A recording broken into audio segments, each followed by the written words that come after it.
Et bonjour, je vous retrouve aujourd'hui pour une nouvelle vidéo. Alors ça fait un petit moment que je n'ai pas fait de vidéo parce que j'en avais plus envie, tout simplement. Et là j'ai envie de vous parler de deux lectures, donc voilà, je tourne cette vidéo et je pense que je le ferai au feeling et plus voilà, c'est pas que je me forçais, mais voilà, je me disais si il faut mettre une vidéo sur la chaîne, etc. etc. Et comme j'ai peu d'abonnés, voilà, mais en fait voilà, j'ai envie de le faire, donc je le fais. Donc aujourd'hui je vais vous parler de deux très bonne lecture, on va attendre une seconde. Voilà. Donc un coup de cœur avec La Faucheuse de Neil Shusterman à la collection R, donc c'est un emprunt médiathèque. Un gros coup de cœur avec ce bouquin. Donc on est dans les années, je sais même pas préciser dans quelle année on est, mais dans le futur, mais très lointain, où il n'y a plus de maladie, les gens ne meurent plus. Voilà, donc il n'y a plus de maladie, on ne peut pas se suicider, si on meurt ou si on se suicide ou si on a un accident, etc. On est ressuscité. Voilà, ça nous coûte de l'argent, mais on est ressuscité et donc on continue de vieillir quand même, mais on peut faire ce qu'ils appellent un passer le cap, je crois, c'est comme ça qu'il l'appelle, je ne me rappelle plus trop bien, et on se remet à l'âge que l'on veut à partir de 21 ans. Mais voilà, on peut se remettre à 20 ans, à 40 ans, à 30 ans, comme on veut. On le fait quand on veut, on peut le faire quand on a 60 ans, 110, etc. Donc il y a des gens dans ce livre qui ont plus de 1000 ans, quoi, par exemple.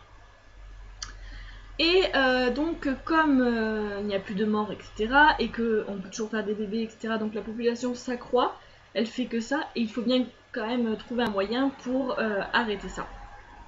Donc il existe une communauté de faucheurs, et ces faucheurs ont la pénible tâche de glaner. C'est pas tuer, c'est glaner, mais en fait en gros c'est tuer, hein, ça revient au même, parce que du coup la personne n'existe plus. Donc de glaner des personnes au hasard, entre guillemets. Donc chaque faucheur a sa méthode, a sa... Voilà. Il y a des bons faucheurs et des un petit peu moins bons. Et donc dans ce livre, on va retrouver Citra et Rohan qui sont apprentis faucheurs et qui donc vont découvrir ce métier-là, comment il faut le faire, toute cette mentalité. Et il va se passer plusieurs choses, parce que si c'est juste de l'apprentissage, c'est pas drôle, parce que même chez les faucheurs, il y a du complot, de la compétition, et peut-être même des meurtres. Donc voilà, je recommande cette lecture parce que ça change, c'est original, et je sais pas comment dire de plus. Voilà, on tourne les pages, on veut savoir la suite, et c'est addictif, il y a plein de rebondissements. Alors il y a des choses qu'on voit venir, mais il y en a d'autres où ça m'a vraiment surpris. Mais voilà, même les choses qu'on voit venir, c'est bien fait. Donc voilà, si vous voulez lire un livre, je vous recommande celui-ci. Et j'ai ensuite lu Market Men, le tome 2, donc, qui est sur Jet, écrit par Jake Ronover aux éditions Goroman. Donc là, on va suivre Jet et la fille, elle s'appelle Hayden. Donc Hayden, c'est la meilleure amie de Shaw, qui était dans le premier tome avec Rool. Et donc là on va suivre donc Jet et Hayden qui ont tous les deux un passé assez difficile, une vie familiale très difficile. Et donc chacun des deux ne veut pas tomber amoureux, ne veut pas une relation sérieuse avec l'autre parce que ils pensent que leur passé respectif va faire que ça va capoter. Et donc on va suivre ces deux jeunes gens. Il va y avoir le frère d'Aiden, Asa, qui va venir mettre un petit peu le bazar.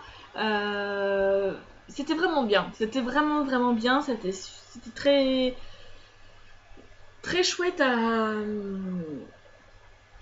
lire, très chouette à suivre. Pareil, on a envie de tourner les pages, on a envie de connaître la suite, etc. Le seul truc qui m'empêche de mettre un coup de cœur, c'est ce qui se passe à la fin. Je peux pas vous dire, sinon je vais vous spoiler tout le livre, et puis bon, vous spoiler la fin, c'est pas non plus ce qu'il y a de plus intelligent à faire. Mais s'il n'y avait pas eu ce petit truc, c'était un coup de cœur. Mais voilà, c'est ce petit truc qui, pour moi, Pour moi, ça va un petit peu trop vite et donc du coup, on passe à côté du coup de cœur. Mais on n'en est pas loin quand même. On n'en est pas loin. J'ai beaucoup aimé Jet et Aiden. On s'attache aux deux personnages. C'est dommage qu'il y ait ce petit truc à la fin qui m'a déçu. Voilà. Parce que sinon c'était extra et... Ah, c'est vraiment dommage. Mais bon, c'est comme ça. Je lui ai mis 5 sur 5, bien évidemment. Et maintenant, j'ai commencé, alors j'ai lu qu'un chapitre, hein, donc Golden Sun de Pierce Brown, donc c'est le tome 2 de Red Rising. J'avais adoré Red Rising, c'était un coup de cœur, donc voilà, j'espère que celui-ci en sera de même. Donc voilà, c'est tout pour cette petite et courte vidéo, ce petit retour, pas force, mais ce petit retour sur YouTube. Voilà, n'hésitez pas à commenter, à me dire si vous aimez ou pas, si je vous ai manqué peut-être. Voilà. Et je vous retrouve, j'espère bientôt dans une prochaine vidéo. Ciao ciao.